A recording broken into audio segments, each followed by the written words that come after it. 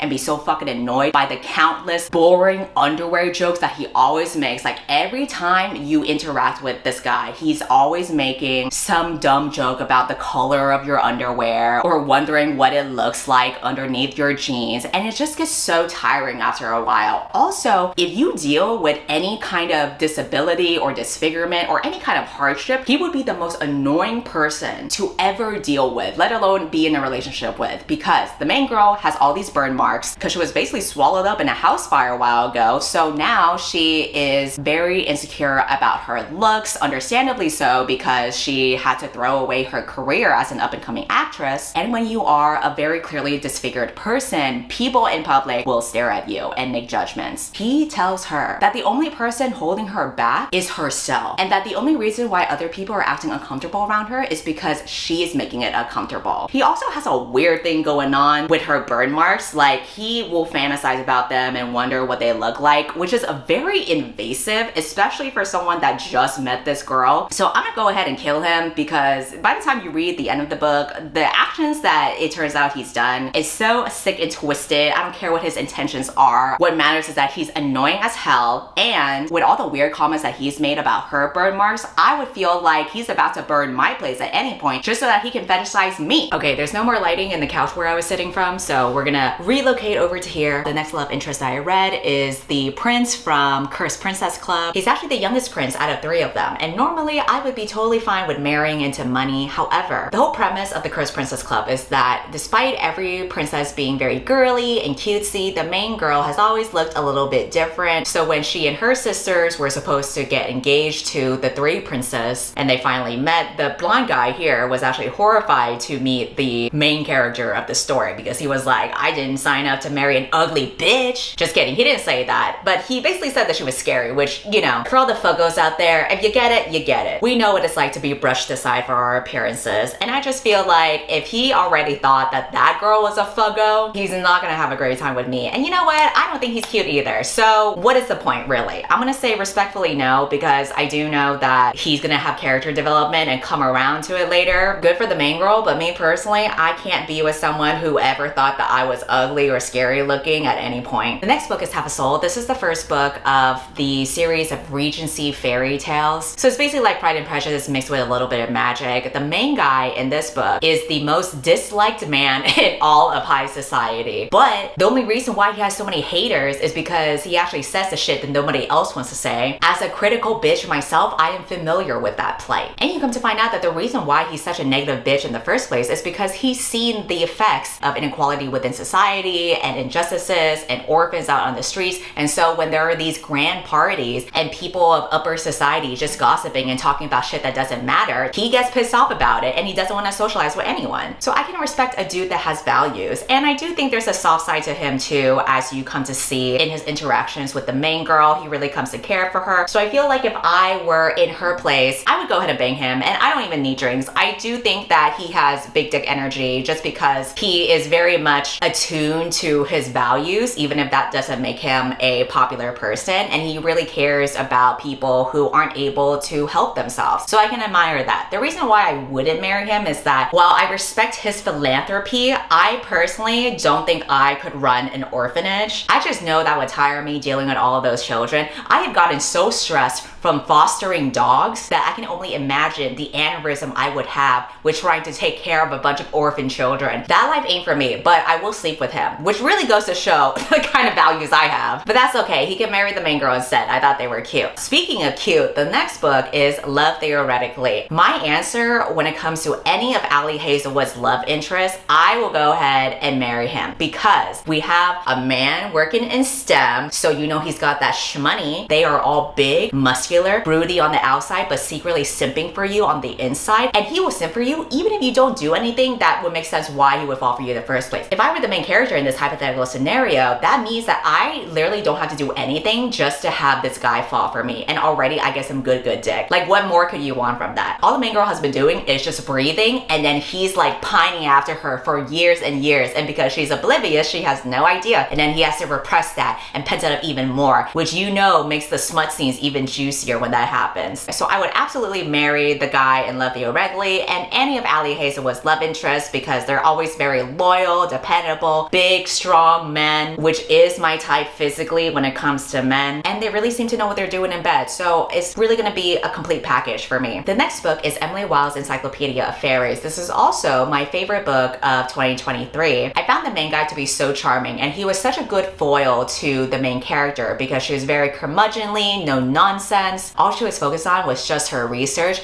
Meanwhile, this guy comes in barraging into her life and her research, very flippant about everything, but that's how he gets things done. Because when you're a handsome man and you're like slightly likable, society will just bend to their knees for you. But I do love how much of a simp this guy was for the main character. You could really tell that he cared for her, that he respected her and admired her. He's also a very powerful fairy, which I think adds some flavor to this because he's also willing to just slice and dice a couple bodies just to try to save her. I really like these two as a couple. I don't know what I would rank for him, for me specifically though, because I feel like what makes him so charming to me is the fact that he clearly admires how intelligent the main character is. Me, on the other hand, I am a dumb bitch, so I don't foresee any kind of relationship working, and even if I were to have a one-night stand with him, I still would feel stupid around his presence. I also don't know if I could personally be with a fairy just because I would not want to deal with me being a haggard old lady while they still remain a hot stud. That's just really gonna do blows for my self-esteem. I don't know. Okay, I have absolutely no clue when it comes to me because I really don't think that this guy and I would be compatible. But if I were to rank this based on me being in the place of the main character, like if I were Emily Wilde, he would totally be marriage material. Again, this is assuming that he views me just like he views Emily Wilde, where he sees that I am a talented, intelligent, funny bitch, and he's a total simp for me. That's really the part that will guarantee you're gonna be in the top tier if you are a simp. 10,000 Stitches. This is the second book of the Regency fairy tales. The main guy here is also a fairy. He grants the main character her wish, but because he's a fairy, she has to sew this dress for him that requires 1,000 stitches. So despite his gesture, it still comes with conditions. That ain't for me. I need unconditional acts of service and gifts. I don't want to feel like I gotta owe you something in return. And also, I can't sew sew any clothes. He was a nice guy in the book, but I didn't really care for his personality that much, because even though he was nice, sometimes he would do stuff that would fire back on her. So I think I'll bang him, but with a few drinks. The next book is Where Ivy Dares to Grow. I will absolutely kill this guy. The guy in this book is rich. However, that's like the only good quality about him. So this is a gothic novel where the main character is engaged to this guy and goes with him to his family manor because his mom is dealing with cancer. But both him and his mom treat the main character like such shit because she's dealing with mental health issues,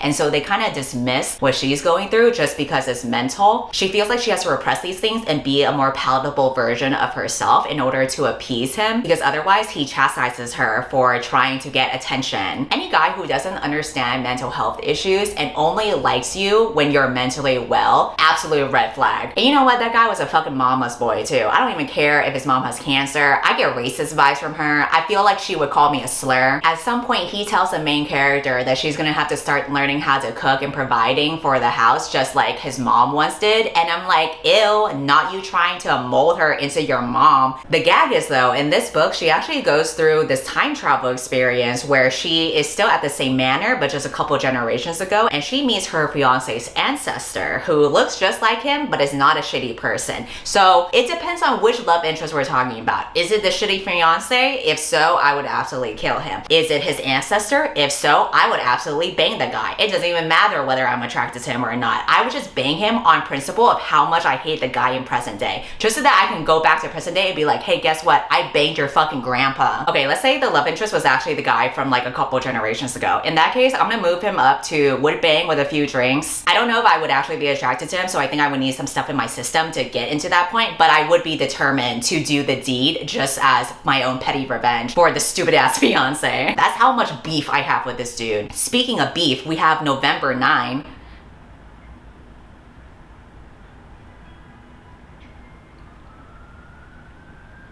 I just realized I swapped the plot between It Ends With Us and November 9. So I mixed up two Colleen Hoover books together. They're all the same at this point, right? Toxic relationship, shitty love interest. But let me rearrange some things because I do think these two books are slightly different. So the thing about November 9, you already heard all my grievances about it. I would absolutely kill this guy. In fact, he would probably be the first guy that I kill because he's arguably the most annoying out of everyone here. Jeremy, I think, could be a bigger danger to society, but one could argue that the biggest danger is being fucking annoying. Also, the guy in November 9 is a writer, or at least is trying to be a writer, and if you read his writing in the book, it's like really bad Tumblr poetry. So if anything, killing him would be a favor to society so that nobody would ever have to read his crap. The love interest for It Ends With Us, however, now this depends. There's technically two love interests in this book. One of the guys is super abusive. I'm talking push you down the stairs and then tell you that you tripped kind of abusive. The other guy is actually pretty decent. He is the childhood friend. He's always cared about her. They reunite later on. He is a chef at a really great restaurant. That's the kind of guy that I would actually marry. Is that controversial to say? Is it a hot take to say that I would actually marry a Colleen Hoover love interest?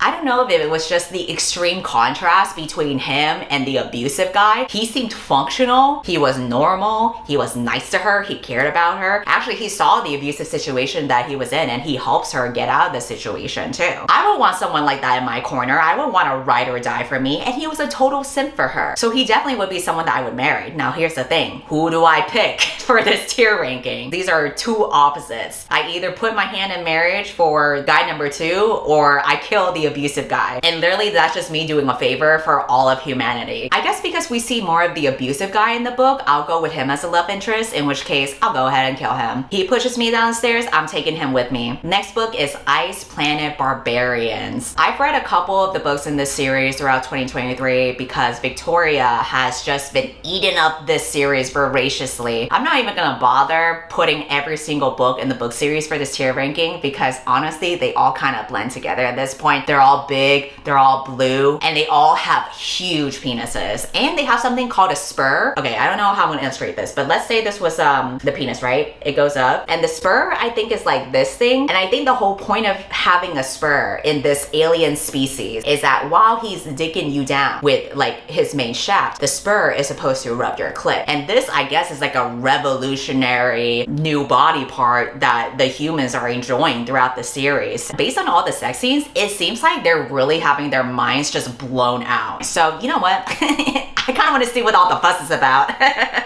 So I'm gonna go invade them, and you know what? I don't even need any drinks. Just put the blue dick in me. I just want to know what the girlies are all raving about. Every girly in every single book in this series, no matter what kind of personality they have, whether they were a hoe to begin with, or whether they were the, oh, I'm a strong independent woman, I don't need no man, they always get converted anyway. They always go lusting after the big blue dick. I want to get digmatized like that, but I will not marry them because they come from an ice planet and I cannot stand the cold. And also, they're really into breeding. Like, the whole point of them mating in the first place is so that they can have babies and rebuild their tribe. I am someone who would absolutely never have kids. I never want to deal with any pregnancy. The concept of kids and the cold are both deal breakers to me. The next book is My Roommate is a Vampire. The title is pretty straightforward. The main girl moves into an apartment that's super cheap to rent, and that's because the main guy is a vampire and has no idea about inflation. So not only does she have a great deal with cheap rent, she also has a hot vampire roommate.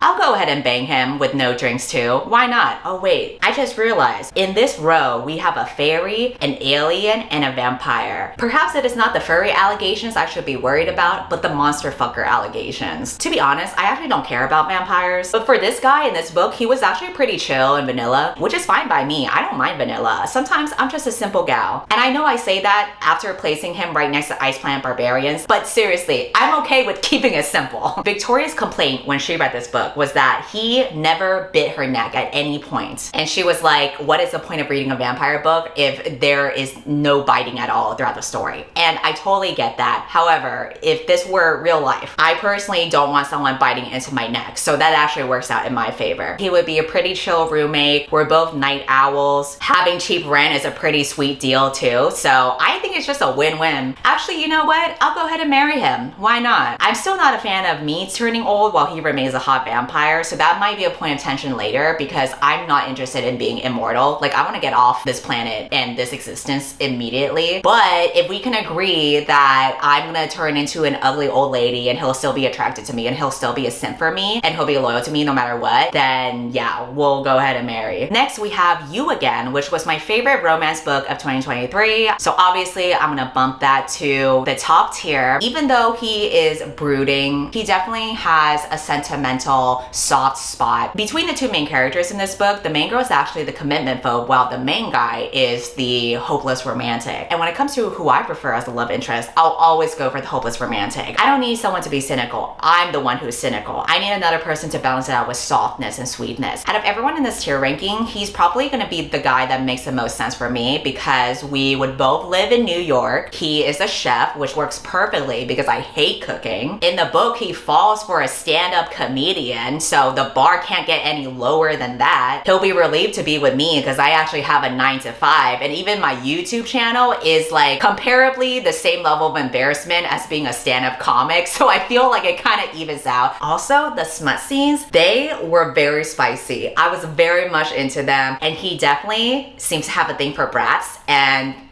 that may or may not be another point of compatibility between us. And that's all I have to say about that. Anyway, moving on. We have another romance book called The Nanny. I'll go ahead and marry this guy too. He also is a chef. Wow, I don't know why a chef seems to be a very popular love interest among these romance books, but it sounds good to me. I love chefs. I would never be one because that industry sounds terrible, but I would love to eat whatever concoction they make. The smut scenes were also hot. The main guy was very much into dirty talk, so I'm cool with that. Really, the only downside is that he has a child, and I don't mind being with a single dad, but I'm not here to be your nanny, okay? I don't mind being a stepmom, but I don't want to be a stay-at-home mom either. The good thing is, the daughter is like a preteen, which I think is a good age. I don't think I could handle dealing with a baby. I can actually have conversations with a preteen. And this is assuming she's not going to be a nightmare of a stepchild. Throughout the book, they say that she treated all the other sitters horribly, and that's why they kept on quitting. But I didn't really see any traits of her being such a nightmare kid because she was totally chill when it came to the main character. And it's not like the main character did anything special in the first place. So again, this is assuming that if I were in the main girl's place and it was that easy for a kid to just be on my side, then yeah, I can be a stepmom so I can get that good chef dick. The next two options are actually the book for Ballad of Songbirds and Snakes and the movie adaptation. I watched the movie this year and then I reread the book afterward. In my opinion, President Snow is a very different character in the movie compared to the book. And and that's why I decided to split them into two. Rereading the book this year, I have the same opinion as I did the first time I read it, which is that he is fucking boring. I don't care about being stuck in his head and his inner monologue, and if anything, rereading the book just intensified how much of an incel this guy was. He was fake as hell. Even when he was nice to people on the outside, like even to Lucy Gray, he was still talking shit in his head, even to his own cousin who does nothing but support him. He truly was an unlikable, irredeemable villain. That is why the obvious choice is to kill him. I'm gonna go ahead and prevent a genocide from happening. On the other hand, when it comes to the future President Snow in the movie, the reason why I think he's a different character compared to the book is not just because he's hot, it's also because the movie makes certain changes that purposely change the character to be a more traditional hero in that traditional hero narrative. I see his character in the movie as someone who starts off kind of neutral, where he could really go either way, and it's really this internal battle for him to try to be good but ultimately choosing the wrong decision every single time and then winding up on the bad side. Whereas in the book, he's just shitty the entire time. And even the actor for Snow in the movie describes him as a character who doesn't start off bad in the movie. Like, he starts off good and then he becomes bad later. Obviously that's not true in the book, but that just really goes to show that both the movie and the actor had very different interpretations of the character, which is why I see them as two different people. Anyway, this is just my long-winded explanation of explaining why I'm gonna bang him without any drinks.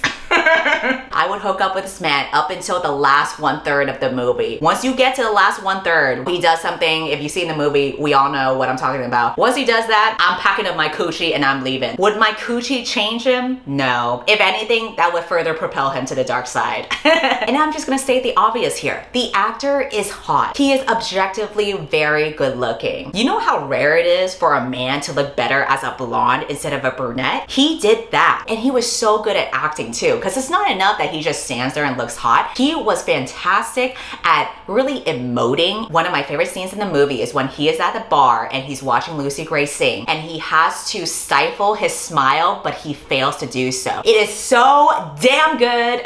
He really was simping for her, and that was truly the difference. In the book, the character does not truly love Lucy Gray. In the movie, I believe he did love Lucy Gray to the furthest extent that a guy like him could love someone. It also doesn't help that the actor and I both live in Brooklyn, so just even the slight possibility that I'll run into this man, I don't know what's gonna happen. Just kidding, nothing will happen because we both have a girlfriend and we are loyal. But in some alternate universe where we are both single and he has significantly lowered his standards, or I don't know, he got into some accident where he becomes blind and now he has to rely on personality, but he also has to lower his standards when it comes to personality, then maybe in that alternate universe, I will have a chance.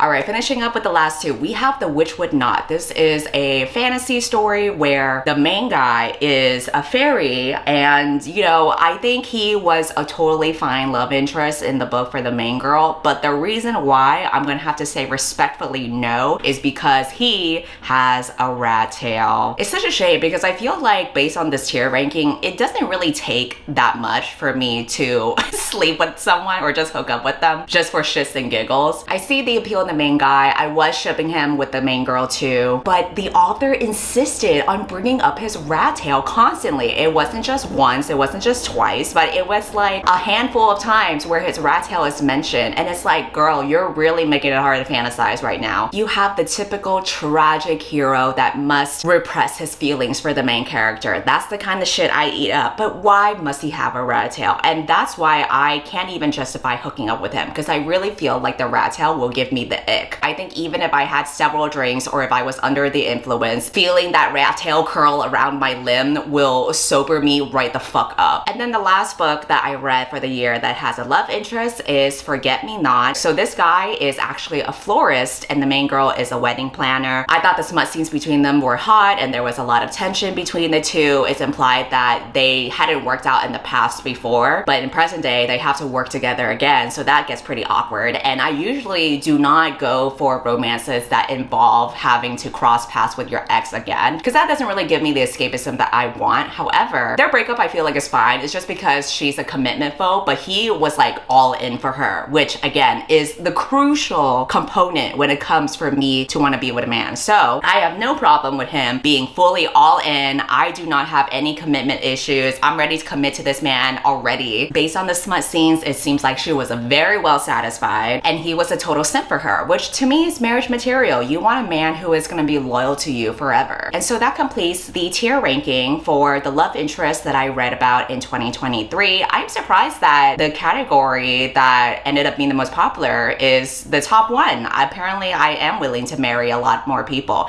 Oh, actually, 3 of the books here at the top were books written by authors in the Reylo fandom. So I don't know what that says about me. I don't think I would marry Kylo Ren. I'm not into Adam Driver. I don't find him attractive. I don't particularly care for that character either, based on what I have heard about Star Wars. But something about these fanfic writers who are able to translate his character into a more palatable version for me in this alternate universe really just does it for me. For the second tier, apparently I'm willing to bang a fairy, a barbarian, and an almost dictator. I say almost because he's not dictator yet, guys, okay? And then lastly, I would kill every Colleen Hoover love interest. So that pretty much wraps up my tier ranking. Let me know if you want this to be a yearly thing, because if so, I can certainly provide. I think it's always fun to talk about being a hypothetical whore. I can't really do that in practice at the moment on account of me being in a monogamous relationship with a woman and also being morally against men in real life. In my next video, I will show a proper wrap up for all of the books that I have read throughout the year, not just the books that happen to have love interests that I may or may not hook up with. So that'll be fun to look at my Goodreads stats. Actually, I need to update my Goodreads because I haven't updated that in a hot minute. And then I'll show you my reading spreadsheet where it will show my most popular month of reading, my most popular genre. Maybe I'll do a wrap up of my year in real life as well. I don't know yet. It depends on how much I really want to overshare. Goodbye. I'll see you next time.